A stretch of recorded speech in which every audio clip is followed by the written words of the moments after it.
বুঝতে হবে যে বাংলাদেশে বিএসএল, বিসিএল এবং জাসদ ছাত্রলীগ তিনটা আইডেন্টিটি আছে। ছাত্রলীগগুলো অনেকগুলা।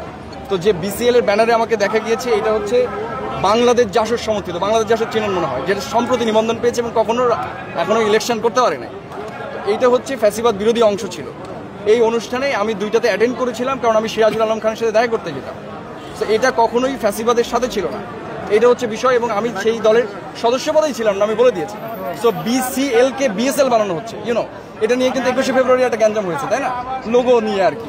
তো দ্যাটস ইট। আসলে এটা আসলে ভুয়া হিসেবে ছাড়ানো না। আমি তো বলেছি আমি তো জাতীয় রাজনীতি করবো না, সো জাতীয় রাজনীতি আমার কোনো মন্তব্য নেই আপাতত। আমার ইউনিভার্সিটির ছেলে মেয়েদেরকে যদি কখনো কোনো সরকার আগে যেমনভাবে দমন পীড়ন করানো হয়েছে, কখনো চেষ্টা করে, বলেছি যে চোখ তুলেও তাকায় কোনো সরকারি political organ, then I will tussle with them. আর মানে তার আগ পর্যন্ত কারোর সাথে আমার কোনো অসুবিধা নেই। ফলে এখানে আসলে ট্যাগিং কোনো ফ্যাক্টর নেই। এর আগেও কিন্তু যে নুরু ভাইকে কিন্তু শিবির ট্যাগ দেওয়া হয়েছিল, আপনি জানেন, ইলেকশনের সময়। তো যখনই কেউ হেরে যায় তখন ট্যাগিং শুরু হয়। ট্যাগে গালি কখন দেয় মানুষ? যার তখন নৈতিক পরাজয় হয়।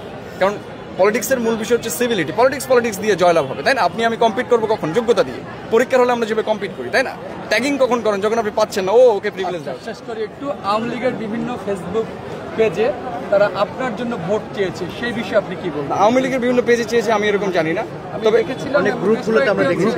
গ্রুপ না, এগুলো অনেকে স্ক্রিনশট ক্রিয়েট করেছে। আমি যেটা বলেছি, রিসেন্টলি দেখবেন নীল দলের এক শিক্ষকের কথা আমি বলেছি, আপনারা দেখেছেন ঠিকানায় আমি অনুষ্ঠানে বলেছি। রিসেন্টলি একটা আন্দোলন হয়েছিল আমাদের ডিপার্টমেন্টের এক টিচার নীলিমা ম্যামের। সো ওনার জুলাইকে উনি মব বলেছিলেন এবং রাজাকার বলেছিলেন ক্লাসের ভেতরে। ফলে ওই আন্দোলনে আমি কিন্তু নেতৃত্ব দিয়েছিলাম এবং ওই শিক্ষককে ইমিডিয়েটলি বহিষ্কার করা হয় 2 দিনের মধ্যে। ফলে নীল দলের অনেকের আমার প্রতি রাগ আছে, কারণ আমি বলেছি যে জুলাইয়ের বিচার তো হবে। ফলে তারা আমাকে স্যাবোটেজ করার চেষ্টা করছে এবং তারাও চাচ্ছে যে আমি আসলে যদি এখানে এসে যাই তাহলে পলিটিক্যাল সেটেলমেন্ট ভেঙে যাবে।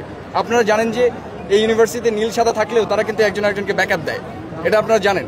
সো এই ব্যাকআপের বিরুদ্ধে যাতে আমি না যেতে পারি, সো এই স্যাবোটেজটা করা হচ্ছে বলে আমি মনে করি। আমি যদি হেরে যাই তাহলে আমার আসলে আমি তো রাজনীতি করে দিতে হচ্ছে, রাজনীতি করবো আমার তো আসলে ভবিষ্যৎ দলের কোনো ইচ্ছা নেই বা এরকম করতে হবে। বাংলাদেশের মানুষ যেটা পেয়েছে সেটা হচ্ছে তাদের মাথায় যে আইডিয়াগুলো ছিল, তাদের সন্তানরা এখানে পড়ালেখা করে। কাদের সন্তানরা? সেই গার্মেন্টস কর্মী যাদের টাকায় আমাদের সবচেয়ে বেশি ট্যাক্স আসে, সেই রেমিটেন্স যোদ্ধা যাদের টাকা ট্যাক্স আসে, তাই না? তাদের টাকা দিয়ে কিন্তু ইউনিভার্সিটিটা চলে এবং তাদের ছেলে মেয়েদের যে অমানবিকভাবে বিশ্ববিদ্যালয়ে রাখা হয়, আমি সেটার প্রতিবাদ করেছি। ফলে বাংলাদেশের মানুষ আমাকে নৈতিক সমর্থন দিয়েছে এবং আমি তাদের কাছে কৃতজ্ঞ যে তারা আমার পাশে দাঁড়িয়েছে এবং সমস্ত প্রোপাগান্ডার বিরুদ্ধে তারা নিজেরাই অবস্থান নিয়েছে। দেখেন, আমার কেউ নাই, বাট পুরো বাংলাদেশের মানুষ আছে। আমি তাদেরকে ধন্যবাদ জানাই। আমি যদি হেরে যাই তবু আমি বলবো যে আমার জীবনের শ্রেষ্ঠ অর্জন যে এদেশের মানুষ আমার পাশে দাঁড়িয়েছে।